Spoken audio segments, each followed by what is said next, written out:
Hello friends, welcome back in my new video. Myself SK Tigrawal, and now in this video we will talk about next topic vaccine. Vaccine के बारे में अपन आज discuss करेंगे।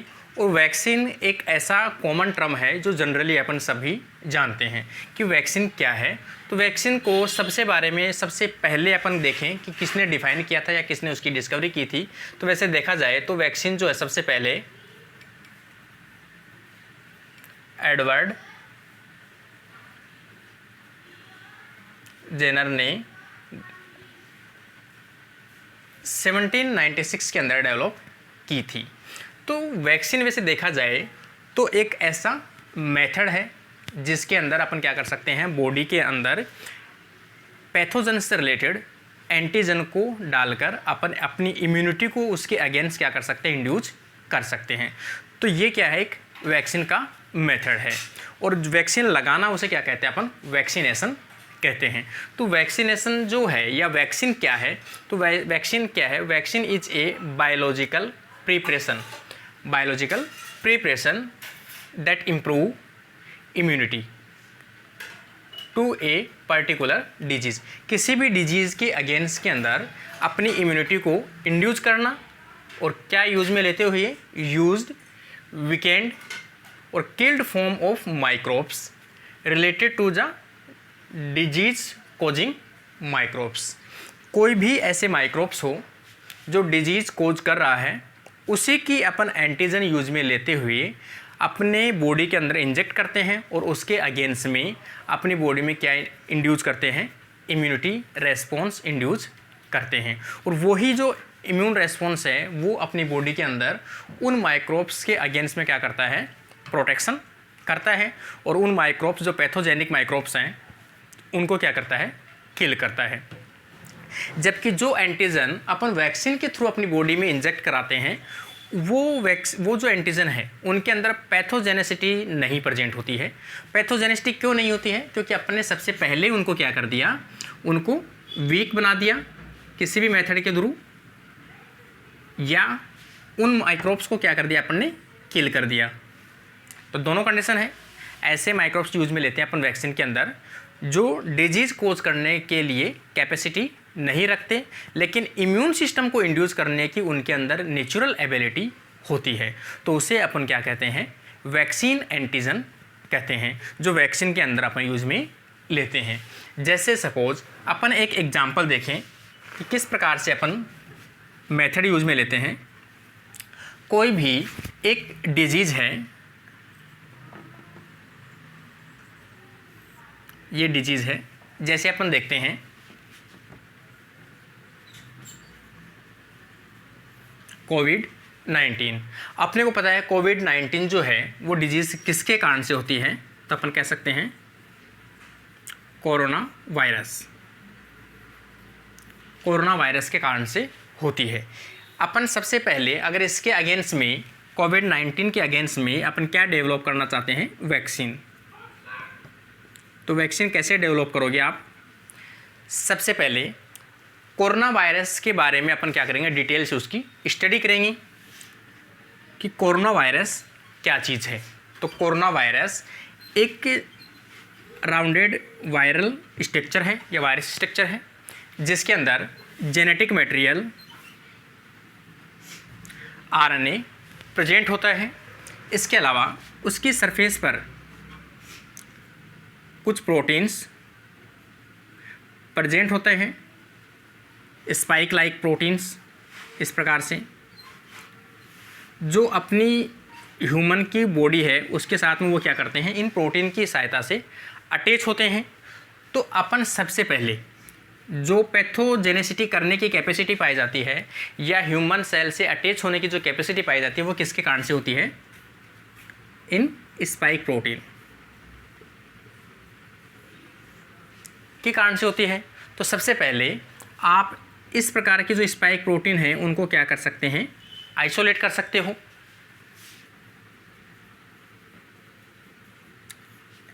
एक method तो ये कह सकते हैं अपन, या फिर कंप्लीट वायरस स्ट्रक्चर को ले लो। कंप्लीट वायरस स्ट्रक्चर को आप लेते हो या उसका कोई भी प्रोटीन का पार्टिकल लेते हो और उसे किसी भी मेथड से लाइक केमिकल, रेडिएशन या किसी भी चीज़ से अपन क्या करते हैं, उनको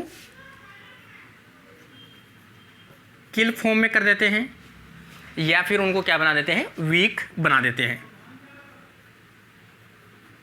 वीक बना देते हैं, जिसके कारण से इनकी जो प्रोटीन है या जो वायरस है, इनके अंदर क्या ख़त्म हो जाता है, इनकी जो पैथोजन या डिजीज़ करने की जो कैपेसिटी है वो तो ख़त्म हो जाती है। क्यों? अपन ने इन प्रोटीन को ट्रीटमेंट देकर ऐसे अल्टरनेट या मॉडिफाई कर लिया है कि इनकी पैथोजेनेसिटी है वो क्या हो गई, ख़त्म हो गई। लेकिन इन प्रोटीन्स के अंदर या इन एंटीजन्स के अंदर अभी इम्यून इंड्यूस करने की जो कैपेसिटी है लाइक एज एंटीजन वो अभी भी प्रेजेंट है। तो ऐसे जो चीज़ें हैं इनको आप मॉडिफाई करके, तो ये तो अपन कह सकते हैं कोई भी प्रोटीन्स को कर सकते हैं या फिर यहाँ पर कंप्लीट वायरस को मॉडिफाई कर सकते हैं। इनको अपन क्या यूज़ में लेते हैं, एज ए वैक्सीन के रूप में यूज़ में ले सकते हैं, जिसके कारण से वो अपनी बॉडी के अंदर जाकर क्या करते हैं, इम्यूनिटी को इंड्यूस करते हैं। इस प्रकार से वैक्सीन हमेशा उसी हिसाब से तैयार की जाती है कि पैथोजन क्या है, पैथोजन से रिलेटेड प्रोटीन्स को ही अपनी बॉडी में इंजेक्ट कर कर अपनी बॉडी के अंदर क्या किया जाता है, इम्यून सिस्टम को इंड्यूस किया जाता है। तो ये एक सिंपल सा मेथड है जो एडवर्ड जेनर ने 1796 के अंदर किस डिजीज़ के अगेंस्ट में दिया था, ये वैक्सीन तैयार की थी, तो जो काउपॉक्स डिजीज़ है उसके अगेंस्ट में इसे डेवलप किया गया था। तो दो चीज़ें सबसे इम्पोर्टेंट हैं, वैक्सीन के अंदर क्या यूज में लिया जाता है, तो आप कह सकते हो पैथोजन से रिलेटेड इनएक्टिव एंटीजन या पैथोजन से रिलेटेड मॉडिफाइड जेनेटिक मटेरियल या पैथोजन से रिलेटेड किसी भी जो एंटीजेनिक कैपेसिटी रखने वाले सब्सटेंस को inactive form, weekend form, killed form को यूज में लेते हुए अपनी बॉडी के अंदर इंजेक्ट किया जाता है। अदर जो सब्सटेंस हैं उनकी सहायता से उनके साथ मिलाकर अपनी बॉडी के अंदर इंजेक्ट किया जाता है और अपनी बॉडी में वो जो एंटीजन है या इनएक्टिव एंटीजन है वो अपनी बॉडी के अंदर क्या करता है, इम्यून सिस्टम को डेवलप करता है, एंटीबॉडी प्रोड्यूस करवाता है। इम्यून सिस्टम की जो सेल्स है, टी सेल्स है, उनको क्या करता है, एक्टिवेट करता है, जिसके कारण से अपनी बॉडी इम्यूनिटिकली अपन कह सकते हैं एक्टिव हो जाती है और आने वाले जो पैथोजन है रियल में उस पैथोजन से लड़ने की क्षमता डेवलप करती है और उसे डिस्ट्रॉय करती है, अपनी बॉडी को प्रोटेक्ट करती है। तो ये वैक्सीन का एक जनरल मेथड यूज़ में अपन लेते हैं। तो वैक्सीन को प्रिपेयर करने के लिए अपन कह सकते हैं कि अलग अलग मेथड जो हैं वो यूज़ में ले सकते हैं। जैसे अपन सबसे पहले वैक्सीन को इंट्रोड्यूस कराने से पहले अपन देखते हैं कि वैक्सीन में कौन से ऐसे केमिकल सब्सटेंस या कंपोजिशन प्रेजेंट होता है या अपन वैक्सीन में यूज़ में लेते हैं, जैसे इंग्रेडिएंट्स इन ए वैक्सीन। तो वैक्सीन में कौन से इंग्रेडिएंट या केमिकल कंपोजिशन प्रेजेंट होता है। तो सबसे पहले अपन देखते हैं किसी भी वैक्सीन को डेवलप करने के लिए रिलेटेड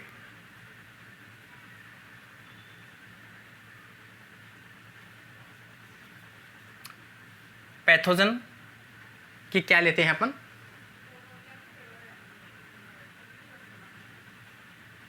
वीकेंड, किल्ड एंटीजन। एक तो सबसे इम्पोर्टेंट वैक्सीन के अंदर एंटीजन का पार्ट होता है और ऐसे एंटीजन उस पैथोजन की जो पैथोजेनेसिटी उनके अंदर एब्सेंट हो और इम्यूनोजेनेसिटी क्या हो, प्रेजेंट हो, तो वो तो एंटीजन होगी। एंटीजन के अलावा अदर सब्सटेंस जो है वो यूज में लेते हैं।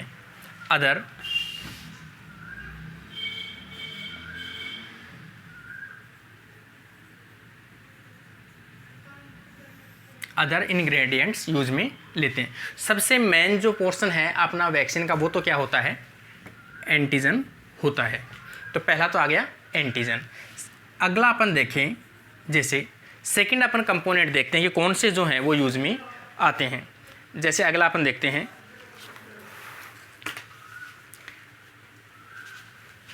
प्रिजर्वेशन या प्रिजर्वेटिव।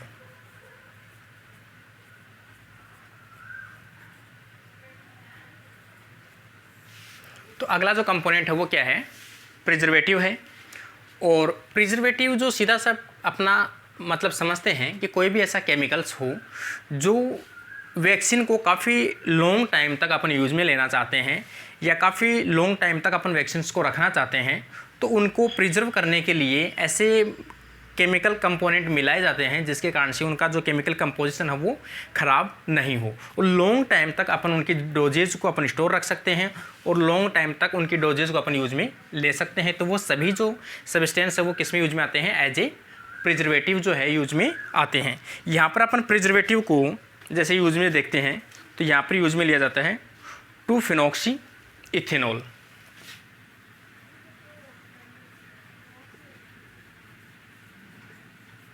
Phenoxy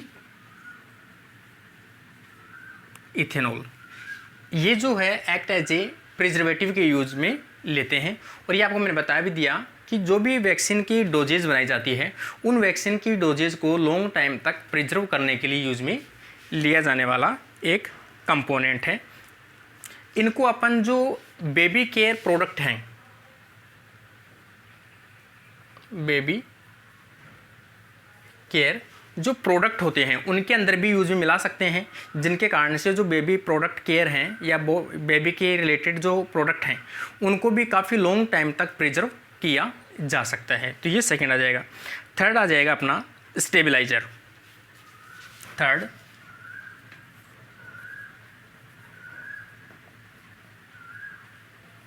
stabilisers. स्टेबलाइजर के नाम से भी है कि ऐसे केमिकल कंपोनेंट्स जो क्या करता है, अपनी जो वैक्सीन है उनका जो केमिकल कंपोजिशन है उसको मेंटेन करना, उसको स्टेबलाइज करना, उनकी जो कंसंट्रेशन है उनको मेंटेन रखना।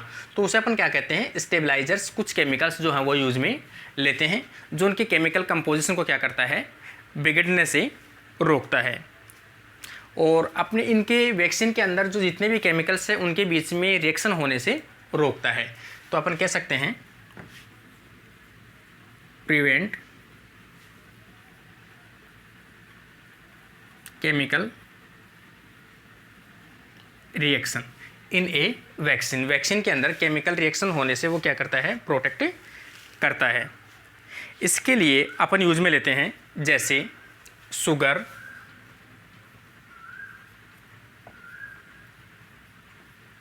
अपन शुगर यूज में ले सकते हैं। शुगर में से भी अपन मेन कंपोनेंट अगर अपन देखें तो देखते हैं जैसे लैक्टोज, इसके अलावा सुक्रोज यूज में ले सकते हैं। इसके अलावा अपन जैसे एमिनो एसिड भी देख सकते हैं।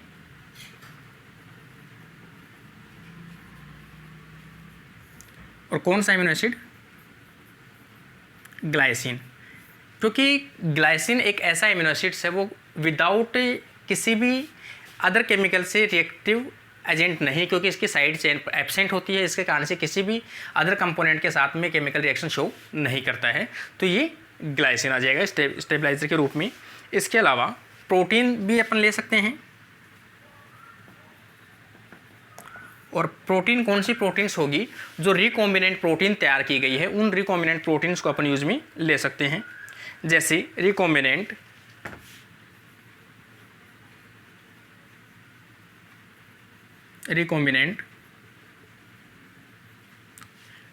Human albumin.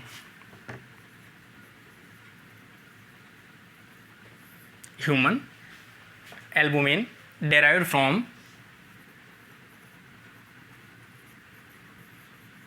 derived from recombinant east. East के द्वारा अपन रिकॉम्बिनेंट जो प्रोटीन्स हैं जैसे एल्बुमिन को प्रोड्यूस करते हैं, तो वो भी अपन एक्ट एज ए स्टेबलाइजर के रूप में वैक्सीन के अंदर मिला सकते हैं या उसको यूज में ले सकते हैं। अगला अपन देखें जैसे अगला अपन देखें सर्फेक्टेंट, या जो सर्फेक्टेंट जो कंपोनेंट है वो एक लिक्विड फॉर्म के अंदर यूज में लिया जाता है। और ये जो है वो क्या करते हैं, वैक्सीन के अंदर अपन कहें क्लम्पिंग और अपन कहें इसके अलावा जो सेटलिंग है,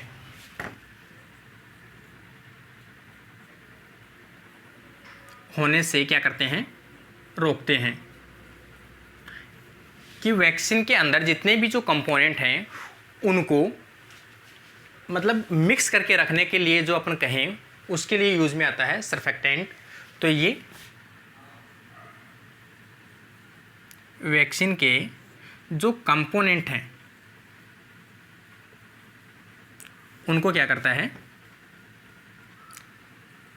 मिक्स रखता है कि उसमें किसी भी प्रकार की क्लम्पिंग ना हो जाए या किसी प्रकार के सेटल्ड ना हो जाए कि कुछ कंपोनेंट ऊपर आ जाए कुछ कंपोनेंट नीचे चला जाए। इस प्रकार की ऐसी कंडीशन नहीं हो तो उस प्रकार के कंडीशंस के लिए अपन उसमें क्या डालते हैं, सर्फेक्टेंट्स यूज़ में लेते हैं। इसके अलावा अपन देखें, नेक्स्ट देखें, अगला अपन देखें कि वैक्सीन के अंदर कौन सा कंपोनेंट्स है जो यूज़ में लिया जाता है। तो यहाँ पर कुछ जो सब्सटेंस होते हैं उन्हें अपन कहते हैं रेजिडुअल सब्सटेंस। तो अपन कह सकते हैं कि कुछ ऐसे टीनी अमाउंट के कुछ सब्सटेंस को अपन क्या करते हैं, यूज में ले जाते हैं या लेते हैं। सब्सटेंस को यूज में लेते हैं। हो सकता है उनका नेचर किस प्रकार का हो, प्रोटीन प्रकार का नेचर हो, या फिर अपन कह सकते हैं जैसे यहाँ पर अपन देखें ईस्ट हो तो ईस्ट को भी अपन उसमें यूज़ में लेते हैं। इसके अलावा एग प्रोटीन हो उनको भी एक्ट एज ए रेजिडुअल के रूप में मिलाया जाता है। इसके अलावा अपन देखें जैसे कुछ एंटीबॉडीज़ भी उनके अंदर एक्ट एज ए रेजिडुअल के रूप में यूज़ में ले सकते हैं। इनके कुछ अमाउंट इनके अंदर यूज़ में ली जाती है, किसमें, वैक्सीन के अंदर। इसके अलावा अपन नेक्स्ट देखें डाइल्यूएंट।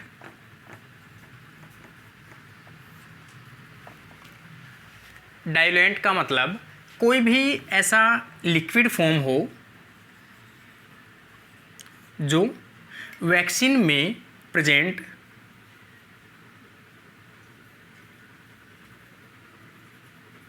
ग्रेडियंट्स को क्या कर सकता हो, अकॉर्डिंग टू डिमांड उसकी कंसंट्रेशन को क्या कर सकता हो, डाइल्यूट कर सकता हो। तो उसे अपन क्या कह सकते हैं, डाइल्यूएंट कहते हैं। और सबसे बेस्ट जो डाइल्यूएंट है अकॉर्डिंग टू डिमांड या अकॉर्डिंग टू रिक्वायरमेंट अपन उनकी कंसंट्रेशन को क्या कर सकते हैं, डाइल्यूट कर सकते हैं। कितनी डोज बनानी है, प्रत्येक डोज के अंदर उसकी कितनी कंसंट्रेशन रखनी है, तो उसको अपन कैसे डाइल्यूट कर सकते हैं। तो यहाँ पर अपन डाइल्यूएंट को यूज़ में लेते हैं। और यहाँ पर सबसे बेस्ट जो डाइल्यूएंट है उसे अपन यूज़ में लेते हैं sterile water.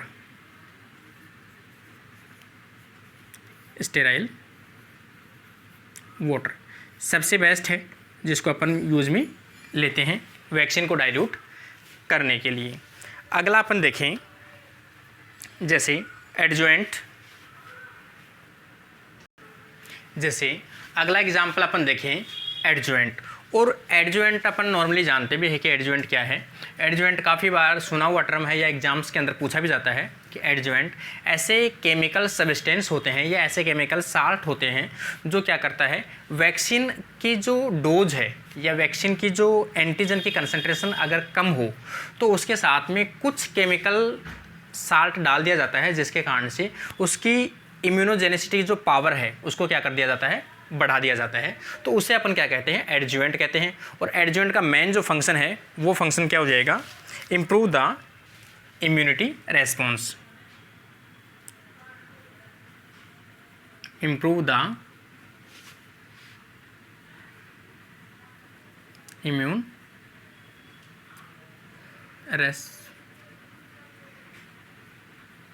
Response. Immune response को क्या करता है, ये बढ़ा देता है।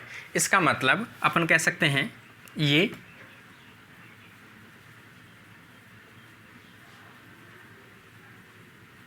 इम्यूनोजेनिसिटी को भी क्या करता है, ये इंक्रीज करता है। तो इस प्रकार के जो एडजुवेंट साल्ट हैं उसको अपन यूज़ में लेते हैं। एग्जाम्पल देखें जैसे एल्यूमिनियम साल्ट है, जैसे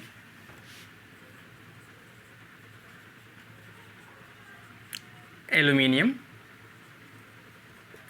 साल्ट। और एल्यूमिनियम जो साल्ट है या जो एडजुवेंट है उसको टेनी अमाउंट के अंदर किया जाता है मिक्स किया जाता है। टेनी अमाउंट या कुछ अमाउंट को अपन उसमें यूज में लेते हैं। जैसे एल्यूमिनियम साल्ट है, उसके अपन एग्जांपल देखें कि कौन से फॉर्म के अंदर एल्यूमिनियम को यूज में लिया जाता है। जैसे एग्जांपल आ जाएगा एल्यूमिनियम फॉस्फेट,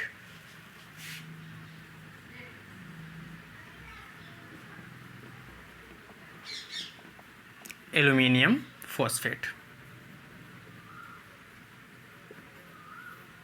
इसके अलावा अपन देखें एल्यूमिनियम हाइड्रोक्साइड,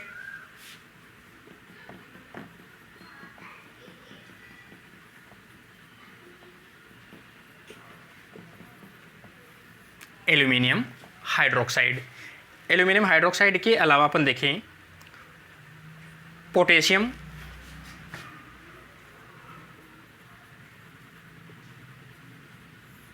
एल्यूमिनियम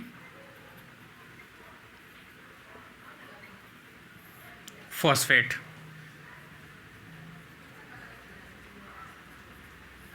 जिसको अपन एडजुवेंट के रूप में वैक्सीन के अंदर इंक्लूड करते हैं कुछ अमाउंट के अंदर। और क्यों किया जाता है कि जब एंटीजन की अमाउंट क्या हो, अपने पास में कंसंट्रेशन कम हो, और अगर उसको अपन डालेंगे तो वो क्या होगा, लो रेस्पॉन्स को शो करेगा या लो इम्यूनिटी रेस्पॉन्स देगा। इम्यूनिटी रेस्पॉन्स को बढ़ाने के लिए अपन उस एंटीजन के साथ में अपन कुछ एडजुवेंट जो केमिकल सब्सटेंस है उनको डाल देते हैं, जिनके कारण से जो इम्यूनोजेनिसिटी है उसको क्या कर दिया जाता है, बढ़ा दिया जाता है। तो उसके लिए एडजुवेंट को यूज में लिया जाता है। तो ये कुछ इस प्रकार के जो केमिकल ग्रेडिएंट्स हैं जो वैक्सीन के अंदर अपन क्या करते हैं, मिक्स करते हैं। इन सभी केमिकल ग्रेडिएंट्स के कारण से वैक्सीन की जो ड्यूरेशन है उसको बढ़ाया जा सकता है, उसको स्टोर करने की जो कैपेसिटी है उसको बढ़ाया जा सकता है। इसके अलावा वैक्सीन में इम्यूनोजेनिसिटी बढ़ाने के लिए इन सभी ग्रेडिएंट्स की आवश्यकता पड़ती है। अब अपन बात करते हैं कि जो वैक्सीन में यूज में आने वाले जो एंटीजेंस हैं वो एंटीजेंस कौन से हो सकते हैं जिनके कारण से अपन वैक्सीन तैयार करते हैं। तो अगला जो अपना टॉपिक आएगा वो आ जाएगा कि वैक्सीन में यूज में आने वाले जो मेथड्स हैं वो कौन से हैं। जैसे आगे अपन देखें कि वैक्सीन्स को प्रिपेयर या वैक्सीन को डेवलप करने के लिए कौन से ऐसे मेथड्स हैं जिनके कारण से अपन वैक्सीन को प्रोड्यूस कर सकते हैं या फॉर्मेशन कर सकते हैं। तो यहाँ से अपन वैक्सीन्स के टाइप देख सकते हैं। जैसे टाइप फर्स्ट देखें अपन, पहली कंडीशन आ सकती है कि जो भी पैथोजन है उस कंप्लीट पैथोजन को आप क्या कर सकते हो, इनएक्टिव करके उसी पैथोजन को आप यूज में ले सकते हो। किसके रूप में, एक्ट एज ए एंटीजन और वैक्सीन के रूप में यूज में ले सकते हो। उसे अपन कह सकते हैं whole pathogen vaccine. Whole pathogen vaccine कि कंप्लीट जो ऑर्गेनिज्म है या कंप्लीट जो माइक्रोब्स है उसको अपन क्या करते हैं, यूज में लेते हैं। ये एक सबसे सिंपलेस्ट और सबसे ओल्डेस्ट मेथड है। अपन इसे कह सकते हैं कि जो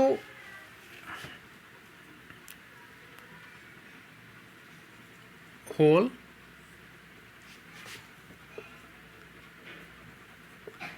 related pathogen use in vaccine, उस पैथोजन को कंप्लीट पैथोजन को एक्ट एज ए वैक्सीन के रूप में एक एंटीजन के यूज में लिया जाता है। तो उसे अपन क्या कह सकते हैं, होल पैथोजन वैक्सीन कह सकते हैं। ये एक ओल्डेस्ट मेथड है।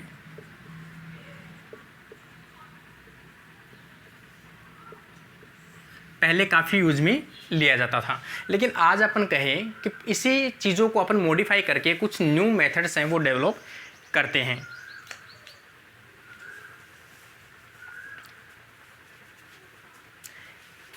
इस प्रकार से, या फिर अपन कहें कि जो कंप्लीट पैथोजन है या होल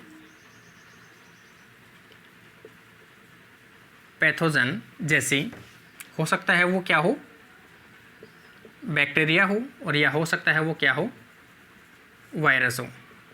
सबसे पहले उसे क्या करना होगा, आपको इनएक्टिव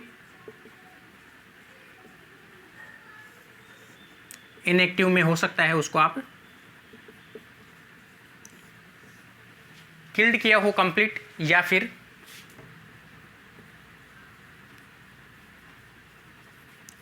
वीकेंड किया हो, जिसके कारण से उसकी जो पैथोजेनिसिटी है वो क्या हो गई, लॉस हो गई, लॉस पैथोजेनिसिटी। और उसके अंदर प्रेजेंट क्या है, इम्यून जेनेसिटी प्रेजेंट है।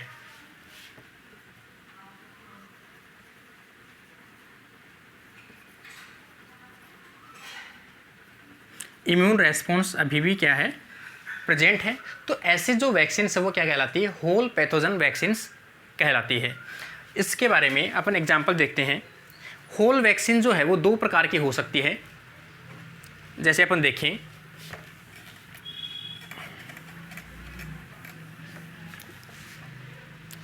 एक तो अपन देख सकते हैं लाइव होल पैथोजन वैक्सीन्स, या इसे अपन कह सकते हैं एटेन्यूटेड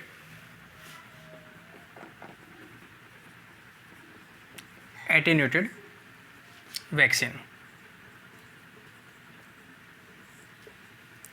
इसका मतलब अपन किसको पढ़ रहे हैं, होल पैथोजन वैक्सीन्स को पढ़ रहे हैं। उसी का फर्स्ट टाइप अपन पढ़ रहे हैं लाइव या एटेन्यूटेड वैक्सीन्स। इसका मतलब जो भी कंप्लीट माइक्रोब्स है, जैसे बैक्टीरिया हो सकता है या वायरस हो सकता है, उसको अपन क्या करते हैं, यहाँ पर कंप्लीट किल नहीं करते हैं, उसको अपन क्या करते हैं, जीवित रखते हैं, लाइव रखते हैं।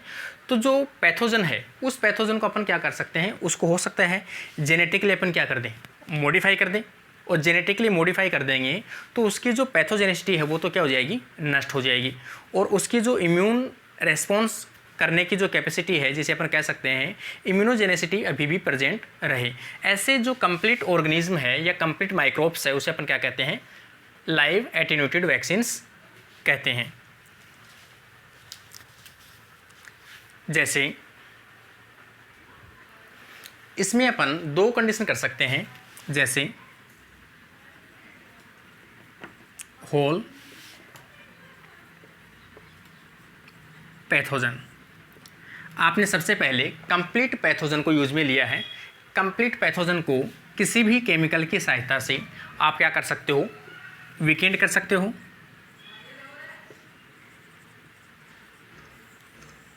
वीकेंड कर सकते हो, जिसके कारण से क्या होगा कि उनमें पैथोजन या डिजीज कोज करने की कैपेसिटी है वो क्या हो गई, लॉस हो गई। या फिर आप ये भी कह सकते हैं जेनेटिक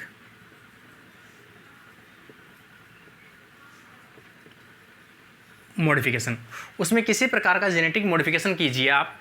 जेनेटिक मॉडिफिकेशन करने के कारण से जो पैथोजन या जो अपन कहें पैथोजेनिसिटी प्रोड्यूस करने वाली जो प्रोटीन है, बनने वाली जो प्रोटीन होगी, उसमें क्या होगा, loss of function, loss of pathogenicity.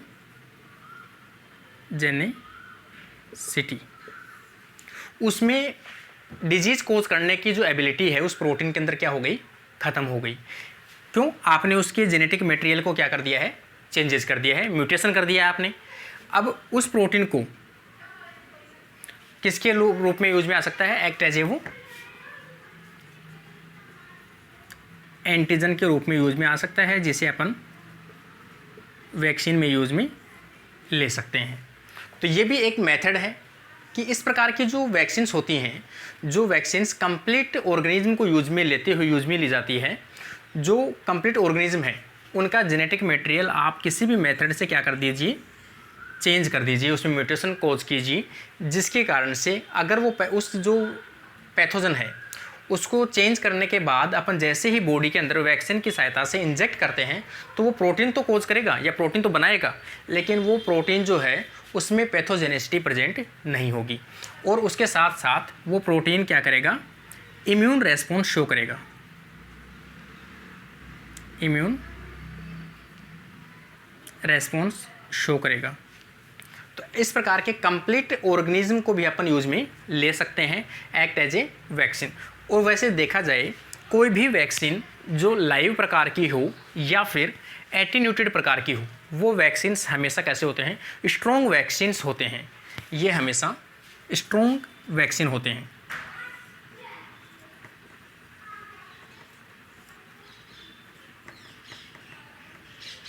और स्ट्रॉन्ग इम्यून रेस्पॉन्स शो करते हैं long time, strong immune response show करते हैं। लेकिन इसकी एक प्रॉब्लम है, सबसे बड़ी जो अपन कह सकते हैं इसकी जो डिसएडवांटेज है वो क्या है कि इसमें कभी भी री ऑफ फंक्शन, जैसे अब ये वायरस, जैसे अपन देखें वायरस या बैक्टीरिया अभी क्या है, लाइव है, लेकिन जिसमें क्या है, पैथोजेनेसिटी खत्म है।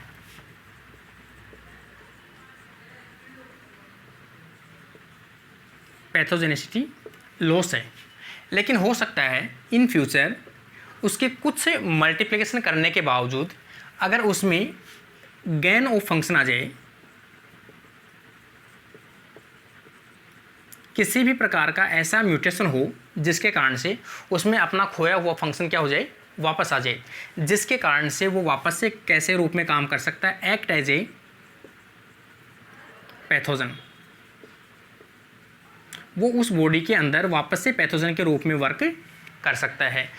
तो रीगेन ऑफ फंक्शन उसका सबसे बड़ा लॉस है। वैसे देखा जाए तो ये जो कंडीशन है वो ज़्यादा देखने को मिलती है बैक्टीरिया में, क्योंकि बैक्टीरिया में उसका जो डीएनए है वो डीएनए अपटेक करने की जो कैपेसिटी है, ट्रांसफॉर्मेशन की जो कैपेसिटी है वो ज़्यादा देखने को मिलती है, जिसके कारण से लाइव वैक्सीन्स जो है बैक्टीरिया की कम बनाई जाती है और वायरस की जो लाइव वैक्सीन्स है वो ज़्यादा यूज में ली जाती है। तो बैक्टीरिया की कम वैक्सीन्स है वो यूज में ली जाती है। इसके कुछ एग्जाम्पल्स अपन देखते हैं जो लाइव वैक्सीन्स के हैं। जैसे अपन एग्जाम्पल देखते हैं कि जो भी लाइव या एटेन्यूएटेड जो वैक्सीन्स हैं वो मोस्टली, मैंने आपको पहले बताया है, मोस्टली यूज में ली जाती है, mostly used for virus, mostly virus के लिए डेवलप की जाती है इस प्रकार की जो वैक्सीन्स हैं। जैसे एग्जांपल देखा जाए तो जो रोटा वायरस वैक्सीन्स है वो किस प्रकार की है, लाइव वैक्सीन्स हैं। इसके अलावा MMR वैक्सीन्स है, ये भी एक लाइव वैक्सीन्स है। नाजल फ्लू वैक्सीन्स है, BCG वैक्सीन्स फॉर TB और टाइफॉइड वैक्सीन्स। ये जो वैक्सीन्स हैं ये वैक्सीन्स कैसी है, बैक्टीरियल एटीन्यूटेड वैक्सीन्स है। ये इसका बेस्ट एग्जाम्पल है। सभी एटीन्यूटेड वैक्सीन्स मोस्टली कैसे होते हैं, वायरल वैक्सीन्स होते हैं। लेकिन एग्जाम्पल देखें तो बैक्टीरियल जो लाइव या एटीन्यूटेड जो वैक्सीन्स हैं वो कौन से हैं, BCG का एक तो, और एक टाइफॉइड जो वैक्सीन्स हैं वो कैसी है, बैक्टीरियल, लाइव बैक्टीरियल वैक्सीन्स है। इसके अलावा सिंगल्स वैक्सीन्स है, चिकन पॉक्स वैक्सीन्स है। इसके अलावा सेबिन जो पोलियो की जो स्ट्रेन है 1 to 3, उसको भी अपन क्या करते हैं, लाइव वैक्सीन्स को यूज में लेते हैं और इसे ऑरल वैक्सीन के रूप में यूज में लिया जाता है। इसके अलावा इस प्रकार की जो वैक्सीन है जिसमें होल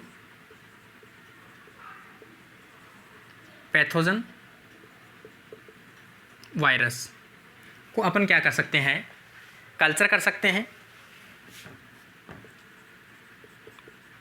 मल्टीपल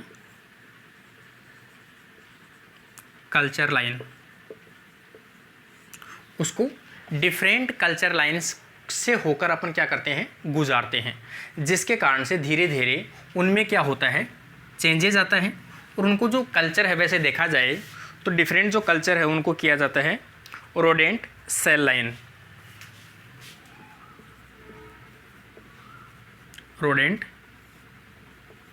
सेल लाइंस,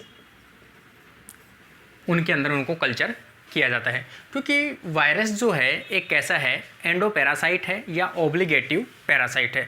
इसे आर्टिफिशियल मीडियम के अंदर अपन कल्चर नहीं कर सकते हैं, क्योंकि इनको कल्चर करने के लिए किसी भी प्रकार के जो ऑर्गेनिज्म है या उनकी जो मसल्स है उनको यूज में लिया जाता है। तो इस प्रकार से अगर कंप्लीट पैथोजन जो है वायरस, उसको अपन कुछ रोडेंट सेल्स से डिफरेंट लाइन से होते हुए या डिफरेंट कल्चर से होते हुए गुजारते जाते हैं, तो कुछ उनके अंदर क्या होने लगता है, मॉडिफिकेशन होने लगता है। और मॉडिफिकेशन होने के बाद उन वायरस को अपन क्या करते हैं, ट्रायल के लिए भेजा जाता है और ट्रायल करते हैं कि उनकी पैथोजेनेसिटी अभी कंप्लीट लॉस हुई है या नहीं हुई है। और जब इसकी पैथोजेनेसिटी कंप्लीट लॉस हो जाती है और अपन जो अलग अलग स्टेज है ट्रायल की उनसे अपन गुजारते हैं, और अगर रिजल्ट अपने को पॉजिटिव मिलता है, पैथोजेनेसिटी कंप्लीट लॉस हो जाती है, इम्यून रेस्पॉन्स कंप्लीट डेवलप किया जाता है, तो उस प्रकार की जो वैक्सीन हैं उनको अपन वायरल वैक्सीन के रूप में यूज में ले सकते हैं। तो ये जो एक मेथड था सबसे बेस्ट मेथड है और एक एडवांस मेथड है लाइव एटेन्यूएटेड वैक्सीन्स का। अगला देखते हैं अपन। इस प्रकार की जो वैक्सीन्स हैं जिसके अंदर अपन कह सकते हैं सेकेंड टाइप का, जिसमें कंप्लीट जो पैथोजन है या फिर अपन कहें होल पैथोजन, कंप्लीट पैथोजन को यूज में लेते हैं, जैसे बैक्टीरिया या वायरस। बैक्टीरिया और वायरस की कंप्लीट बॉडी को अपन यूज में लेते हैं और उसे अपन क्या करते हैं, सबसे पहले इनएक्टिव फॉर्म में कन्वर्ट करते हैं, इन एक्टिव, या फिर अपन कह सकते हैं किल्ड करते हैं। किसी भी केमिकल्स या रेडिएशंस की सहायता से उन कंप्लीट जो पैथोजन है या होल बैक्टीरिया या वायरस है उनको अपन इनएक्टिव फॉर्म में कन्वर्ट करते हैं, जिसके कारण से उनकी जो पैथोजेनेसिटी है उसको तो लॉस कर देते हैं और उनकी जो इम्यूनोजेनेसिटी है उसको अपन क्या करते हैं, मेंटेन रखते हैं। उस प्रकार का जो मेथड है उसमें भी अपन इनएक्टिव, ये जो मेथड है वैसे देखा जाए तो सबसे ज़्यादा यूज में लिया जाता है बैक्टीरिया, और कुछ अपन यूज में ले सकते हैं तो वो वायरस के लिए भी यूज में ले सकते हैं। इस प्रकार का जो मेथड है उसमें अपन देखते हैं कि किस प्रकार से उनको डेड करते हैं या किल करते हैं।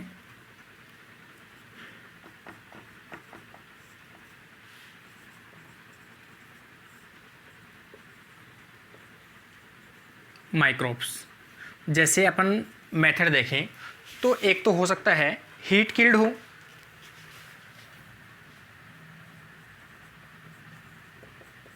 हीट किल्ड मेथड हो। सेकंड अपन देख सकते हैं जैसे रेडिएशन किल्ड हो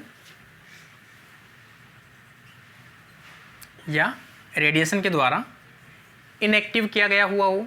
और थर्ड अपन देख सकते हैं जो केमिकल है जैसे फॉर्मेल्डिहाइड,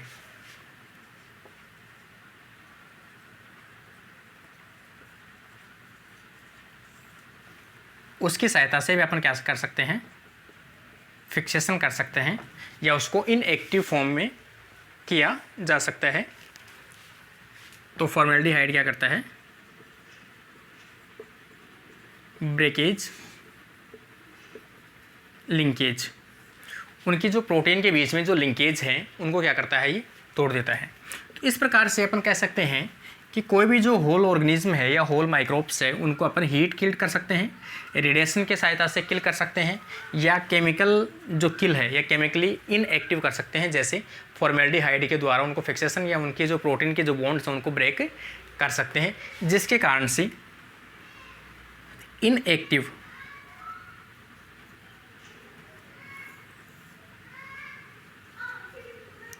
होल पैथोजन को यूज में ले सकते हैं।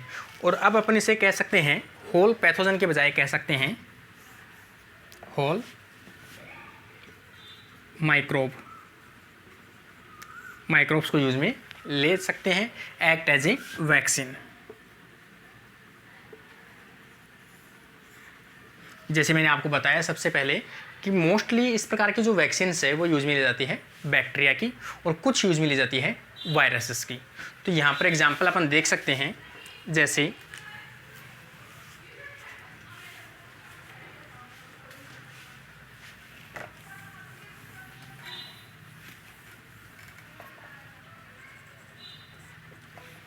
एग्जाम्पल देखें, जैसे इसके एग्जाम्पल अपन देख सकते हैं जो इनएक्टिव जो वैक्सीन्स हैं उनके, जैसे पोलियो वैक्सीन्स हैं या IPV वैक्सीन्स, इसके अलावा फ्लू वैक्सीन्स हैं, हेपेटाइटिस A प्रकार का जो वैक्सीन्स है वो भी किस प्रकार का देखा जाए तो वो इनएक्टिव प्रकार का या होल इनएक्टिव प्रकार का वैक्सीन है, और रेबीज वैक्सीन्स ये भी क्या प्रकार का है, जो इनएक्टिव प्रकार का वैक्सीन्स देखने को मिलता है। इसके अलावा अगला अपन देखें, वैसे एक चीज़ में देखी जाए तो जो इनएक्टिव जो प्रकार का ये जो वैक्सीन है, इसमें ये तभी यूज में लिया जाता है जब आपको हाई डोज या फिर अपन कह सकते हैं अधिक क्वांटिटी के अंदर, हाईली क्वांटिटी डोज की क्या हो ज़रूरत हो, तो उसमें हाई डोज के अंदर अपन इस प्रकार का जो मेथड है वो यूज में ले सकते हैं। एक साथ में सभी जो माइक्रोब्स हैं, पैथोजेंस हैं, उनको आप इनएक्टिव फॉर्म में कन्वर्ट कर सकते हैं, जिसके कारण से high amount of antigen produce की जा सकती है। तो इस प्रकार से कम समय के अंदर अधिक अगर वैक्सीन प्रोड्यूस करनी हो तो अपन यूज में ले सकते हैं इस मेथड को। ये चाहे वायरस के लिए यूज में हो या फिर बैक्टीरिया के लिए यूज में हो, तो अधिक अमाउंट के अंदर कुछ टाइम के लिए अगर अपने को वैक्सीन प्रोड्यूस करनी हो तो ये मेथड सबसे बेस्ट प्रकार का मेथड है।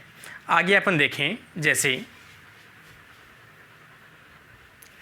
सेकंड प्रकार की अगर अपन वैक्सीन देखें, जैसे फर्स्ट वैक्सीन अपन ने डिस्कस किया कि जो होल माइक्रोब्स है उनको लाइव प्रकार से मॉडिफाई करके या फिर उनको होल माइक्रोब्स को इनएक्टिव करके जो वैक्सीन डेवलप की गई थी, उनके अलावा नेक्स्ट आ जाएगी कि कोई भी जो पैथोजन है, पैथोजन की जो स्पेसिफिक एंटीजन है उसको यूज में ले सकते हैं, या फिर उसके फ्रेगमेंट्स, उनके फ्रेगमेंट्स को यूज में ले सकते हैं। किस लिए? Act as a vaccine. यहाँ पर कंप्लीट ऑर्गेनिज्म को यूज में नहीं लेते हैं। तो इसका मतलब कह सकते हैं कि किसी भी जो माइक्रोब्स की जो सरफेस प्रोटीन है उनके फ्रेगमेंट्स को एक्ट एज ए एंटीजन के रूप में यूज में ले सकते हैं, उनको इनएक्टिव करने के बाद। तो यहाँ पर ये जो फ्रेगमेंट्स होते हैं वो कैसे होते हैं? सरफेस एंटीजन होते हैं, और सरफेस एंटीजन है तो इनको अपन कर सकते हैं इनएक्टिव, और इन्हें एक वैक्सीन के रूप में यूज में ले सकते हैं। लेकिन वैसे देखा जाए जो सब यूनिट जो वैक्सीन्स हैं वो वैसे हमेशा कैसे किस प्रकार के शो करते हैं? ये हमेशा वीक प्रकार की वैक्सीन्स होती हैं, वीक वैक्सीन। क्यों? ये प्रॉपर रूप से जो इम्यून सिस्टम हो उसको एक्टिवेट नहीं कर पाते हैं, तो ये वीक इम्यून रेस्पॉन्स शो करते हैं।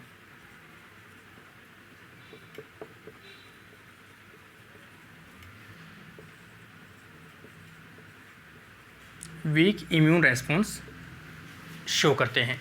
इसलिए इस प्रकार की जो वैक्सीन्स हैं उनके अंदर इम्यूनोजेनिसिटी बढ़ाने के लिए अपन कह सकते हैं एडजुवेंट को यूज में लेते हैं।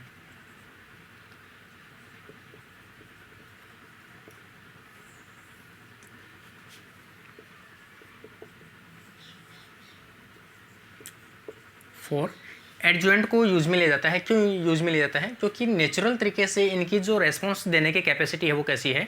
कम है। इसलिए उसमें एडजुवेंट अपन ऐड करते हैं, जिसके कारण से उसकी जो इम्यूनोजेनिसिटी है उसको इंक्रीज किया जा सकता है।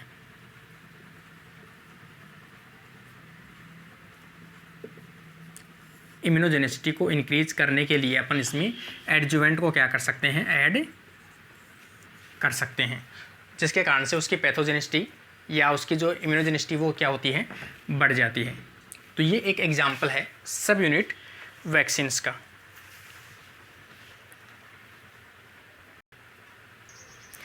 जैसे अगली वैक्सीन जो है वो थोड़ी एडवांस प्रकार की वैक्सीन्स हैं, जैसे अपन कह सकते हैं रिकॉम्बिनेंट वैक्सीन्स। रिकॉम्बिनेंट वैक्सीन्स के अंदर जो वैक्सीन प्रोड्यूस की जाती है उनसे रिलेटेड जो एंटीजन है या फिर अपन कह सकते हैं रिकॉम्बिनेंट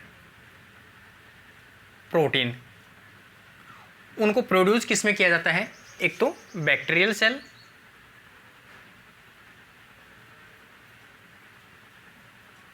और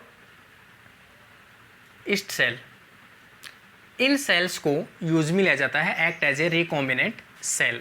जैसे सबसे पहले अपन देखें रिकॉम्बिनेंट वैक्सीन्स को, तो रिकॉम्बिनेंट वैक्सीन्स क्या है, जैसे सबसे पहले इसका बेस्ट एग्जांपल देखें, किसके लिए ये बनाई गई थी,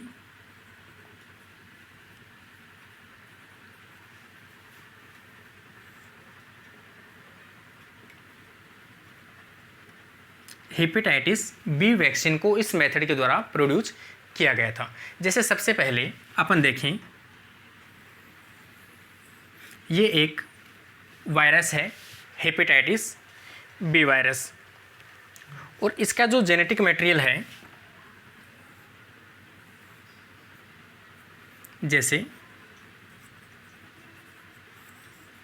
इसका जेनेटिक मटेरियल अपन देखें, जैसे डीएनए है, इस डीएनए के कुछ फ्रेगमेंट जो हैं उसको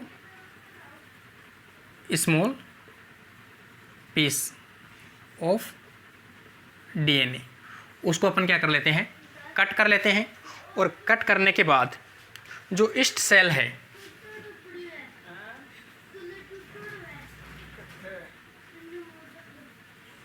ईस्ट या बैक्टीरिया, उन सेल्स के जो जेनेटिक मटेरियल है, जैसे ये इनका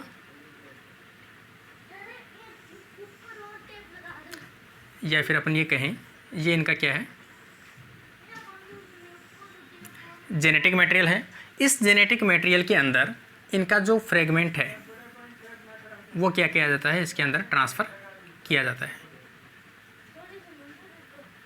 इस प्रकार से। तो ये जो फ्रेगमेंट है, ये फ्रेगमेंट कैसा है, पैथोजन का अपन कह सकते हैं एक डीएनए है। पैथोजन का क्या है, एक डीएनए है। जैसे ही ये एक्सप्रेस होता है तो इसके अंदर अपन कह सकते हैं कि जो भी फ्रेगमेंट अपन डालते हैं उस फ्रेगमेंट में थोड़ा सा क्या करना पड़ेगा, अपने को जेनेटिकली मॉडिफाई करना पड़ेगा।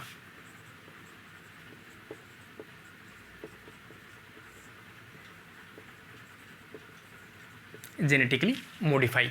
लेकिन जैसे ही ये जीन एक्सप्रेस होगा तो इससे क्या बनेगी, प्रोटीन्स बनेगी एक्सप्रेस होने से, और ये प्रोटीन अपनी सेल की सरफेस के ऊपर इस प्रकार से एक्सप्रेस होने लगती है। और ये प्रोटीन्स क्या है, रिकॉम्बिनेंट प्रोटीन्स है।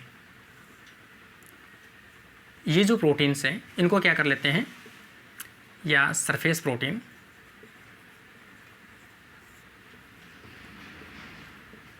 ये कैसी है, रिकॉम्बिनेंट प्रोटीन है। इन रिकॉम्बिनेंट प्रोटीन्स को अपन क्या कर सकते हैं, आइसोलेट कर सकते हैं, और आइसोलेट करने के बाद इसे अपन एक्ट एज ए वैक्सीन के रूप में यूज में ले सकते हैं। तो इस प्रकार से रिकॉम्बिनेंट वैक्सीन को तैयार करने के लिए अपन कौन से ऑर्गेनिज्म को यूज में लेते हैं ज़्यादा, एक तो बैक्टीरियल सेल को और एक ईस्ट सेल को, जिसके अंदर अपन जो पैथोजन है उसके स्मॉल जेनेटिक मटेरियल को यूज में ले सकते हैं और उसे किसी बैक्टीरियल या ईस्ट सेल के जेनेटिक मटेरियल के साथ में अपन क्या करा देते हैं, इंसर्ट करा देते हैं, और वो जीन जैसे ही एक्सप्रेस होगा तो वहाँ से बनने वाली प्रोटीन जो सरफेस प्रोटीन है उनको अपन क्या करते हैं, आइसोलेट कर लेते हैं और उसे एक्ट एज ए वैक्सीन के रूप में यूज में ले सकते हैं। तो इस प्रकार का जो मेथड है वो किस में यूज में लिया गया था, हेपेटाइटिस बी के रूप में यूज में लिया गया था। और ये जो मेथड है ये स्ट्रॉन्ग रेस्पॉन्स शो करते हैं, स्ट्रॉन्ग इम्यून रेस्पॉन्स शो करते हैं। तो ये जो एग्जाम्पल है वो आ जाएगा हेपेटाइटिस बी वैक्सीन का। नेक्स्ट अपन देखते हैं, तो इस वैक्सीन के अपन एग्जाम्पल एक तो मैंने आपको बता ही दिया, हेपेटाइटिस जो बी वैक्सीन है वो किस प्रकार का वैक्सीन है, एक रिकॉम्बिनेंट प्रकार का वैक्सीन है। और ये जो इसका जो जीन है वो किसके अंदर डाला गया था, वैसे देखा जाए तो अपन डाला गया था ईस्ट सेल के अंदर। और ईस्ट सेल जो है वो क्या करती है, इस प्रकार के एंटीजन को क्या करता है, एक्सप्रेस करता है। और ईस्ट सेल से अपने क्या किया जाता है, इन एंटीजन्स को आइसोलेट कर लिया जाता है। इनसे रिलेटेड जो वैक्सीन है जैसे HPV वैक्सीन है, MENB वैक्सीन है और हेपेटाइटिस बी वैक्सीन है। तो ये वैक्सीन किस प्रकार की है, रिकॉम्बिनेंट प्रकार की वैक्सीन है। नेक्स्ट अपन देखते हैं, नेक्स्ट वैक्सीन जैसे अपन देखें तो अगली आ जाएगी टॉक्सॉइड वैक्सीन। और टॉक्सॉइड जो वैक्सीन है वैसे देखा जाए टॉक्सिन्स टर्म से बना हुआ है। और टॉक्सिन अपन किसे कहते हैं कि किसी भी माइक्रोब्स या बैक्टीरिया के द्वारा रिलीज़ किए जाने वाले कुछ या सीक्रेट किए जाने वाले कुछ ऐसे केमिकल सब्सटेंस जो किसी भी होस्ट को क्या कर सकती हो, हार्मफुल कर सकती हो, या फिर कैसी हो, वो किसी भी डिजीज़ कोज करने के लिए रेस्पॉन्सिबल हो, या उसका नेचर किस प्रकार का हो, पॉइजन प्रकार का या पॉइजीनियस प्रकार का नेचर शो करती हो। तो वो सभी जो टॉक्सिन्स हैं जो बैक्टीरिया के द्वारा रिलीज की जाती हो और पॉइजीनियस प्रकार की वो टॉक्सिन्स होती हैं, ये जो होती है वो होस्ट के ऊपर क्या करती है, अटैक करती है, जिसके कारण से क्या होती है, डिजीज़ कोज की जाती है। लेकिन अगर इस प्रकार के जो टॉक्सिन्स है उनको अपन क्या कर ले, आइसोलेट कर ले। और इस प्रकार के जो टॉक्सिन को आइसोलेट करने के बाद उनको क्या किया जाता है, केमिकल की सहायता से उनको इनएक्टिव फॉर्म में कन्वर्ट किया जाता है। और इनएक्टिव में जैसे कन्वर्ट करेंगे तो वो कैसे कंडीशन में आ जाएगा, नॉन पॉइजनियस टॉक्सिन्स। और नॉन जो पॉइजनियस टॉक्सिन्स है उसे अपन क्या बोलते हैं, टॉक्सॉइड कहते हैं। टॉक्सॉइड जो है वैसे स्ट्रक्चरली एंटीजन के रूप में act as a look like toxin, दिखने में टॉक्सिन जैसा होगा लेकिन उनके अंदर पैथोजेनेसिटी या फिर अपन कहें पॉइजनियस कंडीशन क्या होगी, लॉस होगी या उसमें एब्सेंट होगी। इस प्रकार के जो टॉक्सॉइड हैं वो इम्यून रेस्पॉन्स को इंड्यूस कर सकते हैं। टॉक्सॉइड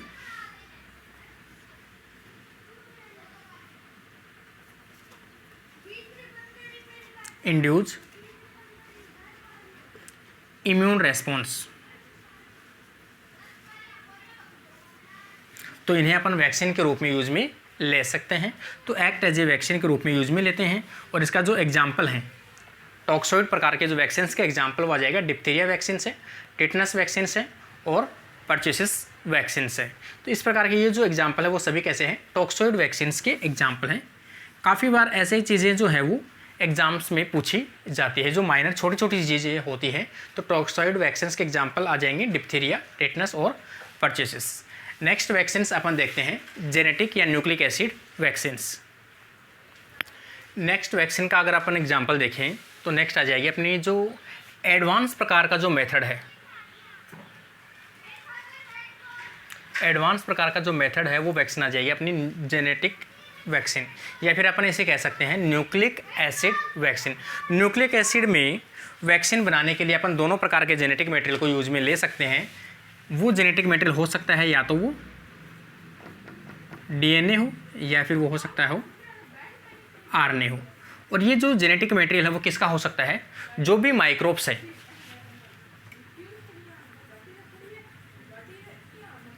पैथोजन जैसे बैक्टीरिया या वायरस, उसके जेनेटिक मटेरियल को अपन आइसोलेट करते हैं। आइसोलेट करने के बाद इनका जो जेनेटिक मटेरियल है DNA या RNA, उनको अपन किसी भी वेक्टर के साथ ऐड करते हैं या वेक्टर के साथ में जोड़ते हैं। और वैक्टीन के इस वेक्टर के साथ में अपन क्या करते हैं, जो होस्ट सेल है,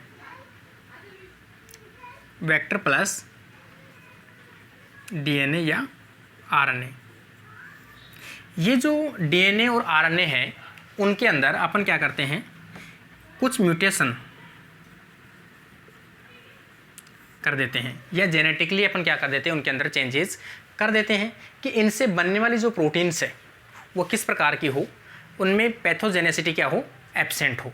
पैथोजेनेसिटी एब्सेंट होगी लेकिन उनके अंदर इम्यूनोजेनेसिटी क्या होनी चाहिए, प्रेजेंट होनी चाहिए, जिसके कारण से वो इम्यून रेस्पॉन्स को इंड्यूस कर सके। तो इस प्रकार के जो वैक्सीन्स हैं वो अपन यूज में लेते हैं न्यूक्लिक एसिड्स वैक्सीन्स।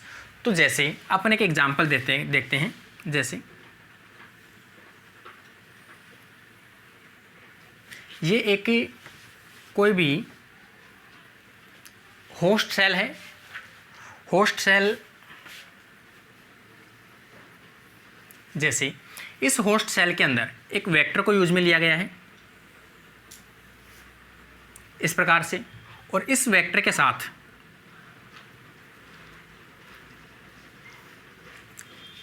अपना जो चेंज्ड डीएनए मॉलिक्यूल है उसको इंसर्ट कराया गया है। जैसे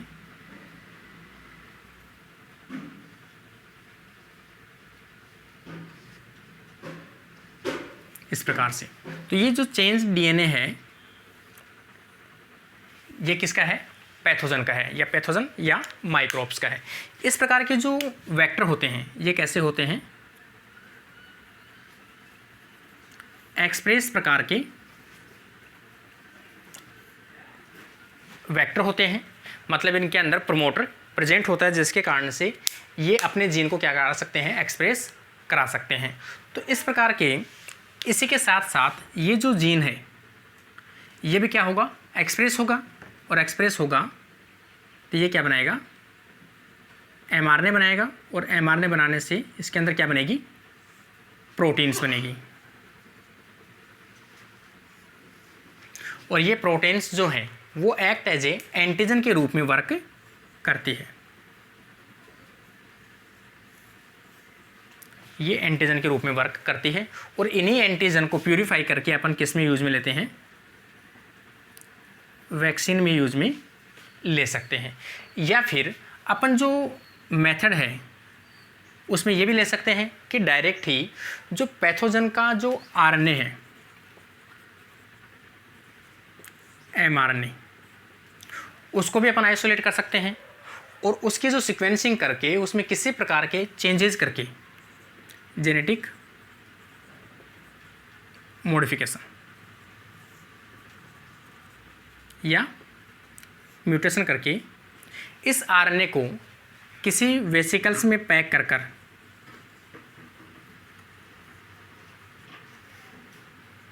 ये अपने किसी वेसिकल में पैक कर दिया, और यहाँ पर आ जाएगा आरएनए, और ये अपने वैक्सीन के रूप में यूज में लिया जाता है, यह आ जाएगा वैक्सीन। जैसे ही बॉडी के अंदर इसको इंजेक्ट किया जाता है तो ये आरएनए जो होता है वो क्या होता है, एक्सप्रेस होता है, और एक्सप्रेस होकर क्या बनाता है, प्रोटीन बनाता है। और ये जो प्रोटीन है वो अपनी बॉडी के अंदर एक्ट एज ए एंटीजन के रूप में वर्क करता है, और इम्यून सिस्टम को क्या करा देता है, इंड्यूस करवा देता है। Immune system response, immune system को इंड्यूस कर सकता है। तो इस प्रकार के जो मेथड है वो सबसे एडवांस प्रकार के मेथड है। इसका जो अपना वैक्सीन का जो अगला पार्ट आएगा जिसमें अपन बात करेंगे कि कोविड-19 के जो वैक्सीन है वो वर्ल्ड लेवल पर किस प्रकार से बनाया गया है, और अपने इंडिया के अंदर किस प्रकार से उसे डेवलप किया गया है, कोविशील्ड और कोवैक्सीन्स को। तो उस प्रकार के जो मेथड है वो भी, उनमें भी दो प्रकार के जो वैक्सीन्स है वो कैसी है, आरएनए बेस्ड वैक्सीन्स है, उनके बारे में भी अपन डिस्कस करेंगे नेक्स्ट क्लास के अंदर। तो ये जो वीडियो था वो अपना एक वैक्सीन्स के ऊपर वीडियो था। तो किसी भी स्टूडेंट्स को किसी भी प्रकार की कोई कंप्लेंट या किसी प्रकार की कोई शिकायत या किसी प्रकार की कमी आपको महसूस होती है तो कमेंट बॉक्स में ज़्यादा से ज़्यादा कमेंट करके हमें सूचना दें, जिसके कारण से अपन उस चीज़ को इम्प्रूव कर सकें या उसको आपको डाउट क्लियर कर सकें। Thank you friends.